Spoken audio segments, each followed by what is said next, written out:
고려의 상업, 정경유착.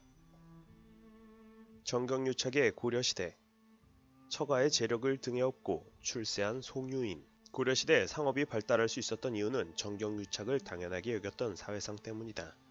고려시대는 부유한 상인과 권세가의 조합이 상당히 빈번했던 시절이었다. 대표적인 예로 12세기 중엽 송유인을 들 수 있는데 그는 처가의 재력으로 재상까지 된 인물이다.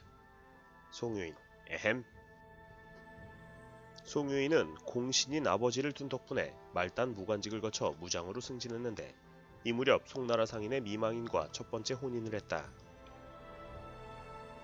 당시 송유인이 미망인과 결혼한 이유는 단 한 가지였다. 신부의 재산이 상당했기 때문이다.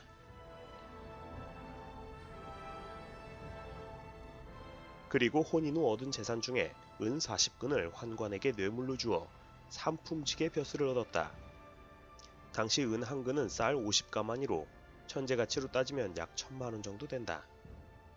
당시 일반 백성들 월급이 쌀 2가마니 정도였으니 고로 약 4억 원을 주고 매직을 한 것이다. 이후에도 풍족한 재력과 정치적 지위를 바탕으로 송유인은 여러 고관들과 폭넓은 관계를 맺으며 정계에서 점차 영향력을 확대해간다. 그런데 잘나가던 송유인에게 정치적 위기가 닥쳤다. 무신정변이 일어난 것이다. 살벌한 분위기 속에서 화가 자신까지 미칠까 전전긍긍하던 그는 재빨리 본처를 섬으로 내쫓고 당시 권력자인 정중부에게 접근하여 그의 딸과 혼인을 함으로써 위기를 모면했다.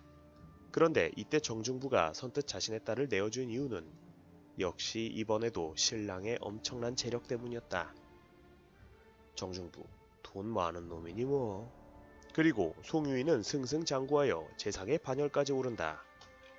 그는 왕의 허락을 얻어 국왕의 거처로 사용되던 수창궁에 살면서 왕 못지않은 호화로운 생활을 누리기도 했다. 말단 무관의 신분에서 당대 최고의 부와 권력을 움켜쥔 재상이 되기까지 무엇보다 그의 약삭빠른 처세술이 한몫을 했음은 두말하면 잔소리다. 그는 권세를 이용해 외국과의 무역에도 앞장섰는데 이는 사행무역의 사례를 통해서도 짐작해볼 수 있다. 당시 고려는 금의 사신을 파견할 때 상인을 수행원 중 일부로 둔갑해 데리고 가서 금나라 현지에서 무역을 했기 때문에 따라가면 커다란 이윤을 챙길 수가 있었다.